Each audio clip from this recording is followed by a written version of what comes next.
Welcome back to the Buff Show, AM 950, 94.9 FM, Zanzalando. Matt Buff, your host in the Liam Fitzpatrick studio. Great to have you. Still got ships sitting off the dock there, moseying about their business out in the ocean. And we have inflation at a 40-year high, but the answer for the Democrats is let's spend more money. Let's go to Mark Mix here on the Buff Show. Mark, great to have you. Let me give you a little background, everybody, on Mark. He is president of the National Right to Work Committee, which is awesome, Mark. We love that. And this is a 2.8 million member public policy organization. So thank you so much for joining us on the Buff Show. Great to have you. Matt, great to be on with you, and thanks for the opportunity. Appreciate it. Well, I tell you what, it's just a great time to have you on because we have excuse making and all kinds of things. And the Build Back Better plan is just a disaster for the country, but making unions more powerful, if you really dig into the nuts and bolts of that, it's really bad for the right to work movement. Yeah, absolutely, Matt. You know, it's better titled the Build Back Big Labor Bill is what it's called, because there are so many provisions in there that will add to the inflationary problems that we have, but also designed to basically discriminate against non-union employees across the country. I mean, first and foremost, when you provide a $4,500 tax incentive for people to buy an electric vehicle, but it has to be built by union labor, that's kind of putting your thumb on the scale. And then you give a $250 above the line tax credit for union members to deduct their union dues when, if you're in a non-right to work state, in the 23 states that still force you to pay dues or fees to a union to get or keep a job, if you object to the union's use of your money for politics, you don't get that deduction.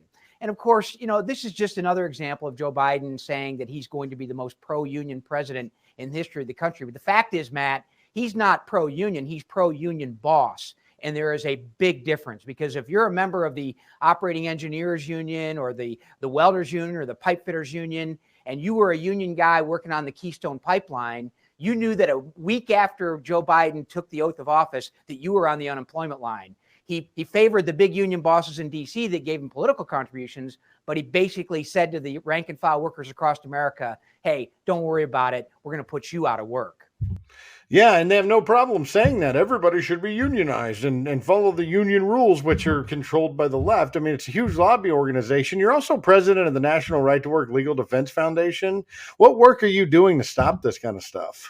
Yeah, Matt. Well, the Legal Defense Foundation, we have 21 staff attorneys who do nothing but represent employees whose rights have been violated by forced unionism. It manifests itself in lots of different ways. We have about 250 active cases right now across the country on behalf of employees who have come to us saying, first of all, they came to us because they had the courage to stand up and fight back, but they came to us knowing that there's something wrong with the idea of forced unionism in America. I mean, in a country that is founded on this idea of individual freedom and associational rights, I mean, how can you have the right to associate if you don't have a corollary right not to associate? Yet labor policy in America, from the federal law down to state laws, down to county laws, in states that don't have right to work laws, can compel you to associate and then add insult to injury to force you to pay a private organization for the right to work in America. It's outrageous, and that's what the foundation fights for. We've had 18 cases at the U.S. Supreme Court. Probably our biggest signature victory was in 2018. The last case decided in that term by the United States Supreme Court basically said that every government employee in America has the right to say no to being forced to pay any dues or fees to a union to work for government. That was the Janice v. Ashby case that we litigated here at the Right to Work Foundation.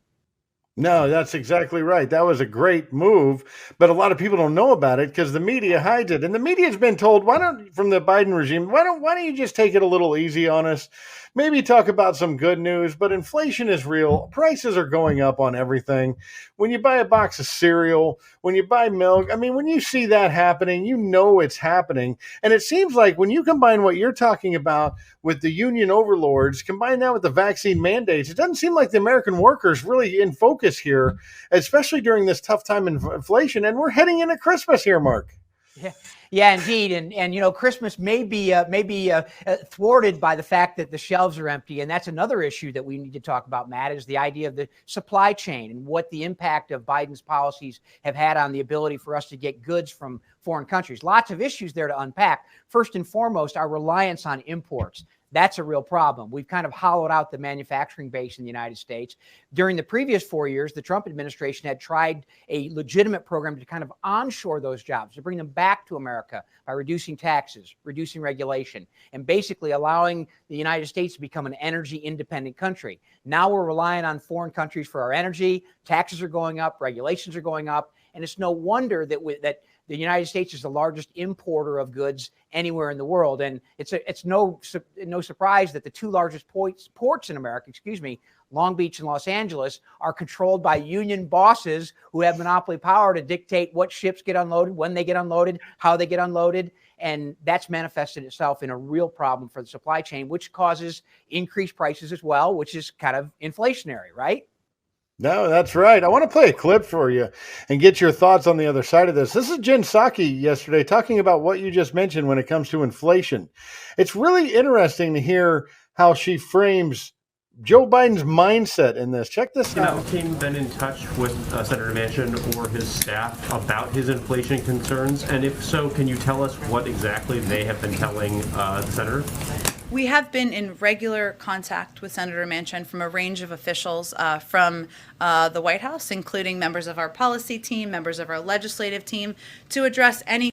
Real quick right there, who she's talking about. She didn't mention Joe Biden's in contact with Manchin. She's talking about the people that actually run the show. Questions that he may have. And without getting into private discussions, I can assure you that they have conveyed that acting now on Build Back Better, that inflation concerns, that's why we should act on Build Back Better now. They've, of course, cited the 17 Nobel laureates. They've cited how it will reduce costs. And a lot of the cases we've made publicly are also, the information that we've shared privately as well.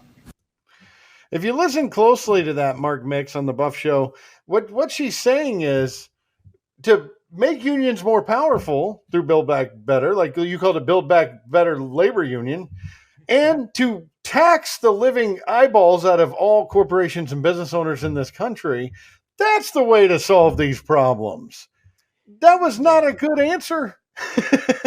No, not at all. And you wonder, how she can stand up there with a straight face and say those things. Stepping back from the labor policy issues to kind of the monetary policy issues and thinking about inflation. We have this wrong idea about inflation. When you supply more money into the economy and you print it up and you supply it, you create more money and the same amount of demand. You're increasing demand, which increases prices. It's real simple. It's not what they want to tell us. It's the increase in the flow of money, the creation of money that's doing this. And Lord knows they're trying to pump another $4.9 trillion into the economy with the Build Back Big labor bill. And the elements of that, Matt, just to go through it quickly. Lots of the provisions of these bills in the so-called infrastructure bill that passed was $1.2, $1.3 trillion on top of the coronavirus relief that was, we're up to what, $7, $8, $9 trillion in new money creation. And, the Davis-Bacon provisions that say that any construction that's done with federal money, that any of this, quote, incentive money, this Build Back money, has to be done by union labor, which increased the cost anywhere from 10 to 30% of building a courthouse or building a school or building a county building. This is inflationary. You're using created money to increase the supply of money, which will allow people to go out and demand more. Demand doesn't catch up, so prices rise. It's really simple. And they want to hover that. And, she talks about private conversations between a publicly elected senator and a publicly elected president. What's private that we shouldn't know? We, the people, shouldn't know. Yeah, where's the committee hearings on this thing? We used to have committee hearings on this. I got to ask you, Mark, when you mentioned the $9 trillion of COVID relief money, isn't there a huge portion of that remains unspent when you get past all the fraudulent takings of that money from different companies around the country? And Amtrak got a huge portion of that, and they're still laying off people because of the vaccine mandate. But the money was really mishandled. And isn't there just a whole bunch of that left unspent? Yeah, absolutely, Matt. I'm going to attend a city council meeting in my hometown of Fairfax City tonight because they got $29 million in relief money from COVID, and they're not going to spend it, but they're going to increase our taxes by $29 million on what they're calling a rain tax. They're going to tax us for the rain that falls on the roofs of our houses. So we're going to go up there and try to make sure that they take the money that was, quote, for providing for the city to get through the COVID relief issue or the COVID issue and spend it properly and not be taxed for rain in my city. That is unbelievable. How powerful of a statement can you make there? Because it doesn't seem like they're going to move on that, because we have that story happening all over the country, and just the fraud and abuse of that money. When Mark, it was really just to help keep your employees on staff. If you get down to the simple point of it. And what happened, Matt, what's interesting that what happened is the states with the biggest financial messes created by mismanagement over decades, not because of COVID, but the states and the cities like Chicago and Illinois and California, New York, Connecticut, New Jersey, those states that have been fiscally mismanaged for decades were the great beneficiaries. And states like Florida, with a sane governor who's doing the right thing in most issues. I mean, I won't say that I agree with everything that Ron DeSantis does, but what we hear in the public domain is that he's managing well. And states like Florida and North Carolina, other states that have been managed well, are the ones that have to pay for that mismanagement. And somehow it's all papered over with an emergency that says all of a sudden Illinois is in trouble. Well, no, they were in trouble 20 years ago. They were in trouble 10 years ago. They're in trouble 5 years ago, and they're in big trouble going into the future, despite what the government takes from us to bail them out. I love how you said that, because these states that are really getting hit hard economically, these blue states, you just nailed it. They were in big trouble before, and we still have to bail them out just because we're free and able to work and pay and do our taxes and everything here. It's like they want us to stay locked down. They want us to be more like the blue states, but they need us to be open and free so we can pay for the blue states. Yeah, absolutely. That's absolutely right. And it's really sad actually how it's all working out. You think about the promises that union officials made to government employees in those states that are a fiscal basket case. I mean, they made promises they knew they couldn't keep, and those promises are going to be broken. But yet they had this, I think it was Rahm Emanuel, the mayor of Chicago, said, "Never let a good crisis go to waste." That was the latest paraphrase of this idea of how government can step in, increase the revenue, distribute it to their political allies, and make us all quote unquote feel better about it. Well, frankly, we shouldn't feel better about it as citizens of this country. We should reject it, and we should demand accountability, and so that we don't have any more private meetings between senators and publicly elected senators and publicly elected presidents to see how they're going to take our money and distribute it. It's really outrageous. And, union officials are the ones, those states, those blue states that have the biggest problem. You won't be surprised, Matt, they have the highest density of unionized government employees, and that has dramatically increased the cost for taxpayers in those states. Mark Mix, president of the National Right to Work Committee and also president of the National Right to Work Legal Defense Fund. Keep up the great work, because we need to save this country, and we're losing it to the unions, which leads to socialism. That's what we're seeing. Sorry about the airport in Orlando, too. That's all right, Matt. I'll get through there. We'll get through the line. And actually, collectivism comes before socialism, or at least in the minds of the media and the political elite. This collectivism that's all good done for us is benefits another problem. Matt, thanks for the opportunity to be on with you. Appreciate it. Appreciate your views on these things as well, and giving us an opportunity to talk about the power of union officials and their power to force workers to pay dues in order to keep a job, which we're fighting against. So thanks. Oh, you got it. Excellent comment too about collectivism. When you follow the steps, you can see them all breaking out in front of you. Merry Christmas, Mark Mix. Thanks, Matt. Back to you.